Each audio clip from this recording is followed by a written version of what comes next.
Okay, let's get going. Here we are. We're starting our very first podcast. My name's Michael, and it is so nice to meet you. Before we actually get into this, I just want to let you know that you can always find me on Twitter at MichaelBake91. That's Bake, B-A-K-K-E. Or you can send me an email, officialmichaelbake@gmail.com. Again, B-A-K-K-E. So our very first podcast, we're going to start with wrestling. Something that was huge for me when I was growing up, and I could not get enough of it. Watched it as much as I could. I remember sitting in my room. I wasn't allowed to stay up that long, so I would put a towel at the bottom of the door so you couldn't see the flash of the TV, and I would watch Monday Night Raw in silence. I never watched it with any sound at all, and I just had to go with the silence of the picture, and it was just, I was so into wrestling that it didn't matter that I couldn't hear what was going on. I didn't know what was happening. I had to watch it. It had to happen. So, we're going to start with a wrestling questionnaire, and I will try and post this on Tumblr. I haven't actually made my Tumblr yet at the time of this, so hopefully it's michaelbake.tumblr.com. Otherwise, good luck finding it. So, here we go. It's 10 questions, and I'm going to try and post the actual questions, and if the video part of this podcast works, you'll see this on YouTube as well. I'm not technologically sophisticated, is a nice way of putting it. So, yeah, some of this could be a little bit funny.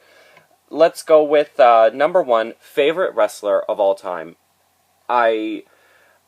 I don't have a simple answer. I'm not just going to drop, everybody has their specifics that they go for. I mean, Stone Cold is a given for most people. He is just absolutely incredible, and it's Stone Cold. You can't not love him. You can't not love that glass breaking. It's just your heart starts pumping and you start going. But I'm going to say two names.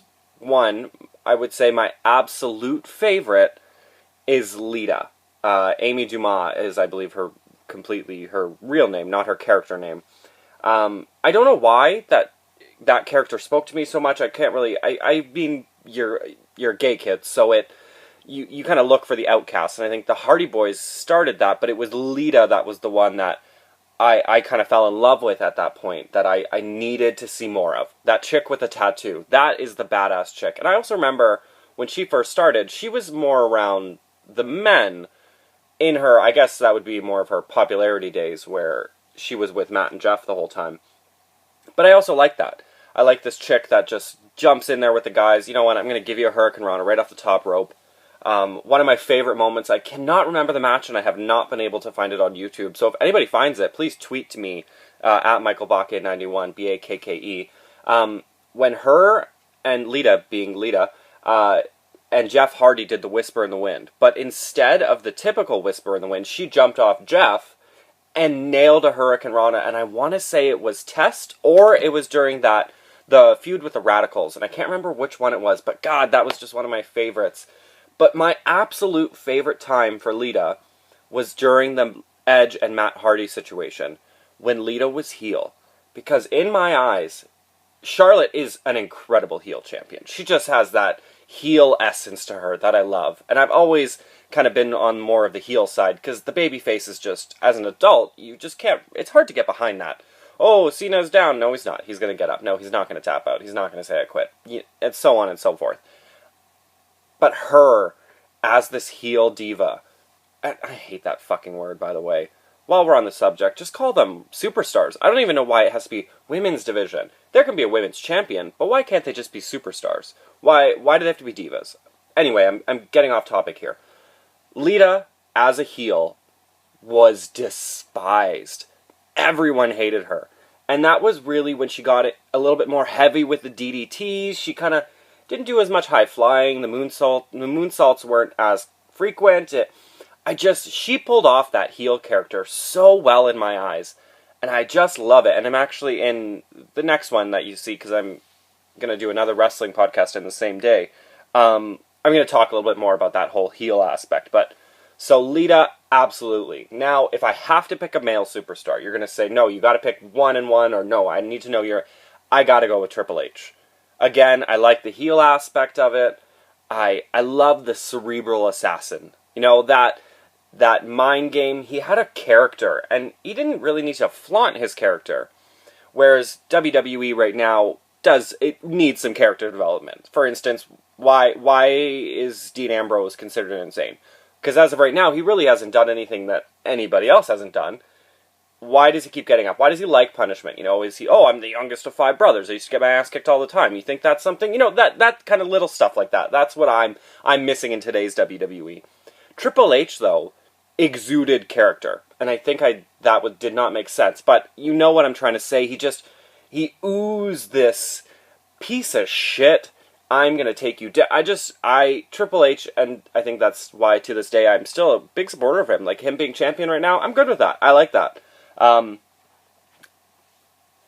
I mean, the thing about Triple H right now is he can't resist it. And he's also over. Like, Triple H will always be over. Because it's Triple H. The Game, the King of Kings, Cerebral Assassin, even the Authority.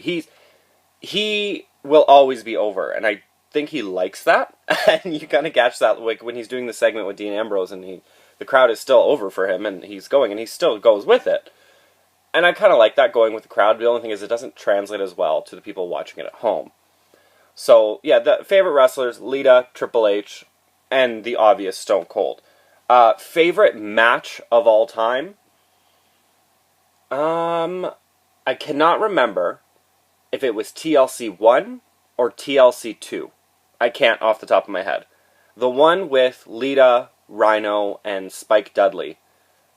I loved that match. And I think that was also the one with the spear off the ladder while Jeff Hardy was hanging on to the title belt. But that might have been the opposite. It might be mixing the two matches into one. But that was also when I was first really into wrestling.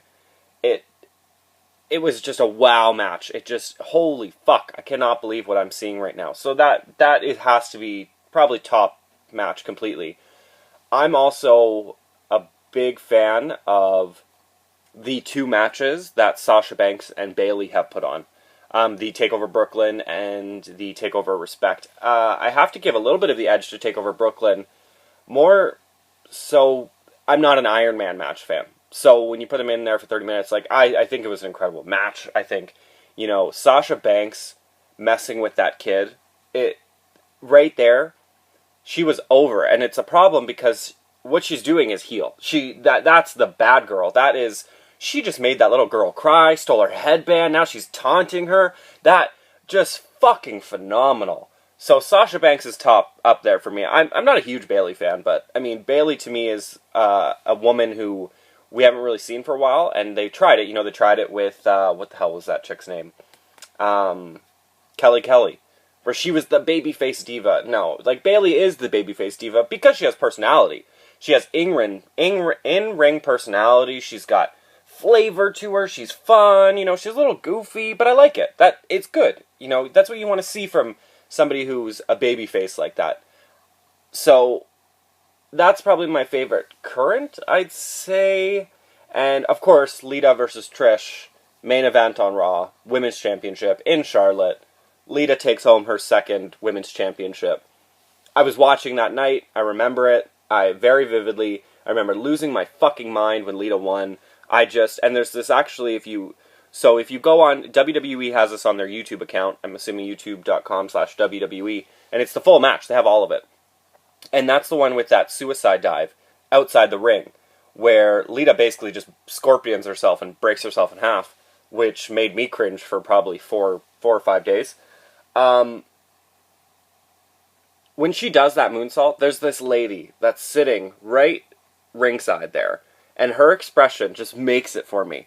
I don't know if she'd never been to wrestling before. Maybe she hasn't. It's just she was wowed, but it just had she had this look of pure terror and shock and awe. And did that chick with a tattoo just backflip onto that blonde one? It's just, the look on her face is fucking awesome.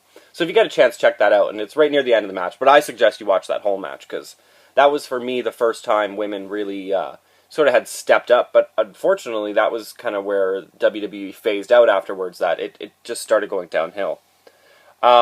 Favorite finishing move? This is tougher, because, I mean, my gut instinct tells me Sweet Chin Music. Because, fuck, I mean, who doesn't love a good Sweet Chin Music? That Sweet Chin Music to Shelton Benjamin off the, when he did the little springboard jump, and caught the fucking foot. Oh, just phenomenal. And Rey Mysterio did it too, but I actually like the way Rey Mysterio sold it, but you knew it was coming on that one. The stunner, again, another finishing move that, of course, you're like the stunner. It's the fucking stunner. Pedigree. I love the pedigree, but pedigree, and this is sort of the topic of finishing moves, is it's only as good as it's being sold. So there are people who do the pedigree, and I don't know if they kind of got scared and they tucked or did what, but it just doesn't sell as well. Then you have people who take that pedigree, and it's just actually looks devastating. It looks like it actually could hurt a little bit. But my favorite, I gotta go back to Lita, my girl. Her DDT, I guess you would call it an impaler DDT, where she kind of whips her leg back and throws their head in. And I think the best person who ever took that was Mickie James. She took a couple of those where when her head actually, like when it, I don't even know, again, I don't know about wrestling, I don't really know how the in-ring stuff works. When it appeared that her head hit the mat and her body kind of went limp and just stood up there for a second and then fell. It's just, again, it's only as good as it's being sold, but I like that, and I like it. It's a heel DDT. You drop that bitch right into the mat. It's just, I like it. It's phenomenal. Trying to think if there's any quick ones, like now, current finishers that I really like. Well, there's one, and I don't know whose it is, so if somebody would like to let me know who it is. I'm playing 2K16, and my career mode, my finisher right now is that, the reverse Frankensteiner, where it's sort of a DDT, you pull them backwards and sort of snap their neck into whoever's move that is, if somebody wants to let me know. I do quite like that. I like that a lot in that game. And also that one has the discus big boot, but my complaint about that is you can only do it as a corner finisher, which is fucking irritating. Next question. Favorite entrance theme. Again, this is all favorites. A lot of it is going to go back to Lita, because I can say hands down, her entrance music, that dun-dun-dun-dun, and her face is flashing in the sky, and the fuck your rules, man, whatever it is, the angst, I just fucking love it. But I have to say, I don't like it as much with her Hardy Boys dance. That, the little kind of, I don't even know what it is, the seizure that they have when they come out. I like that music more as heel music. It just walking slowly to that music as it's sort of screaming at you, I like that a little bit better. If I'm going to go current, I do really like Seth Rollins' music. I like that a lot. Let's see, who else is there that I really like right now? I mean, Finn Balor's demon entrance, but that is more for the crowd reaction, that I like Seth Balor. Finn Balor's entrance as the demon. That one at TakeOver Revolution, where as soon as he stood up and did his little Balor stance, I'm going to call it, and you hear the crowd, holy shit, that it's just fucking awesome. Just to hear a crowd like that react, and I think that is why, and I'm sure they would never do it because it's less money, but I would love to see WWE, maybe even just with SmackDown, go smaller, into a smaller arena. Not too small, like the TakeOver Brooklyn. I don't know which arena that was, you can let me know, but I fucking, that night just was awesome for me. And that was Finn Balor versus Kevin Owens in the ladder match. And when Finn Balor finished his entrance and Kevin Owens just sitting in the chair, are you fucking done? It was great. NXT right now is much better for me, but I also think that's because of the time constraint. Raw is just way too fucking long at 3 hours. So now we're out of the favorites. Now we're going into what you would want, what your dreams are as wrestling. And I'm going to take a quick sip of coffee. Not sponsored. I just love my Tim Hortons. Hopefully I win. I actually have won quite a few Roll of the Rims. So, your career in WWE. That's what we're talking about next. So, my character. Now, I'm going to get a little bit more into this a little later, because it would be a gay character, because I am, and that's the truth. And I also have very low expectations that I could ever be in a WWE ring. I mean, I'm, 5'11", $160, and awkward and gay. And that just doesn't really translate to a stage, to a character, and it's just so... So if I'm going to be a character in WWE, I'm a heel.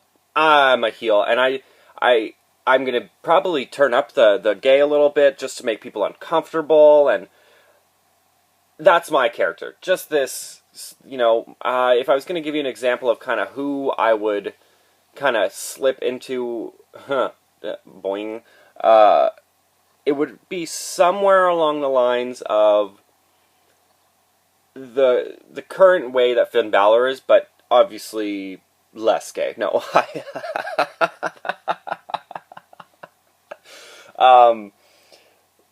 just more of the strutting and that kind of thing. I'm not a fan of his moveset. I do like Balor. I like him a lot. I wish certain things about him were different, because I feel like once he's up there, it's not going to be a long run, because it's already starting to feel like, oh yeah, Balor, whatever. So yeah, heel, gay, tough. Let me give you an example of the kind of thing I would like. So, if you have a championship, I would have that championship up here, backwards, and you have the robe, like his King of King entrance sort of thing. But you can snap it into the buttons on the belt, and just have it sort of draping, and then you have the belt on the back of your head, sort of like this thing. You can't see what I'm doing on the podcast, but the video one, they'll know what I'm talking about. So your finishing move. I love a tornado DDT. You know what? I'm a DDT fan. It's my move. I love it. It's, I think they're underrated, because if sold correctly and at the right moment, they can actually look devastating. They can actually look painful. So I'm going tornado DDT. Somewhere around like an Irish whip reversal tornado DDT, but I got to add that little sort of kick out.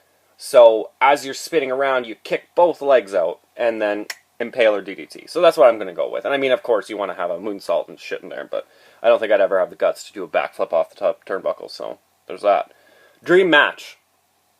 I got to go Triple H. Because, I mean, who would not want to face the Cerebral Assassin at WrestleMania? And especially if you can have a character that's psychological and evil and aggressive, and also smart and reserved. And I think that is exactly what Triple H needs to go up against.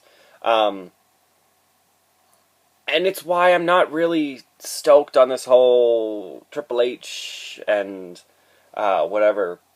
What's that guy's name? Roman Reigns. It's one character. So I'm rooting for Triple H in that match. And I don't think that's really what you want, but maybe that's kind of where they're going with their main events now a little bit more. They want people divided. They want that because of the whole Cena era. But yeah, I gotta go Triple H. I'd also like to work with Stephanie. I know we talked about entrance themes before, but I gotta say, I'm not a fan of Stephanie McMahon's current entrance. It just doesn't do it for me. It's doesn't start off with a bang, you know what I mean? I liked her old one, the I'm All Grown Up. I think I might actually know that by heart, because it's one of my favorites. I did mention it earlier. I like that entrance with her. And it also fits. When she came back as the SmackDown GM, it was a big deal. It was, because we all knew one of Vince's kids was going to get one of them. But it was Bischoff on Raw, and that was a big moment. And then it's Stephanie. And up until then, Stephanie had been the $1 billion princess, spoiled little bitch. She's daddy's little girl. She bought ECW. Uh-oh, I failed. And now I'm all grown up. I learned my lessons. I'm going to go forward. I'm going to be a tough bitch who can run wrestling. And that was good at the time. And now she's into the Authority. But I think right now, she can still cut a goddamn good promo. That acceptance was good. Her reaction when Shane came was good. I'd like to change some of her outfits. But, we'll leave that. But no, Triple H, WrestleMania, not even for a title. If I was going to go absolute dream match, Triple H, main event, not a title in sight. Just strictly for the bragging rights, for the glory, for I just took down Triple H. That is, in my head, the dream match, the match that I would love to do. Number 9 is your dream tag team partner. So, that's a little tough. I would love, just growing up and when I did and watching it, I would love to be with the Hardys. That would just be fucking phenomenal. Even just one match. They were my guys with Lita, and it's just, I'm still going to mark out if the Hardys return, ever. But, that said, if one returns without the other, it's just not the same for me, especially Matt. Because I was always a Jeff fan. That he was my crazy, fucking Hardy, what's he going to do now? But no, seeing them together, and I do think seeing as she works for the company now. I think that they'll try and squeeze Lita in there somehow, but no, my dream tag team partner, definitely the Hardys, but if I had to pick one, I would pick Lita. I would, as my tag team partner, because she is someone who I think the fans would believe could wrestle men, because simply she's done it before, many times. You know, the last one was a little different with that Edge and Christian Battle of the Sexes thing. You know, she's fought Cena with one hand tied behind his back, but back in the day, with the Radicals and Dean Malenko, she actually was a little bit more adversarial, and she would actually fight the guys and not seem kind of scared, and that's kind of where they go with these matches now. And I know they're they seem very off on having women with men. I'm not sure why, because I think it would actually be a great thing to see a male-female tag champ sort of situation going on. But I know I'd love to tag with her. And Charlotte's another one. That would be good. Finn Balor, just for the Balor Club. And I don't know Bullet Club. I don't watch New Japan at all. But I've heard many things and, you know, listened to many podcasts. And from what I hear, I like the idea that they basically just steal the show. And that it kind of reminds me of, do you remember when, what were they called? Nexus. When they very first came out, that night where they destroyed the ring, they destroyed Cena, they destroyed the announcers, everybody they could, they took down that night. That was awesome. And I'd like to see Balor Club. Is that what they're... No, what was the original? Bullet Club. Bullet Club was the original in New Japan. And WWE,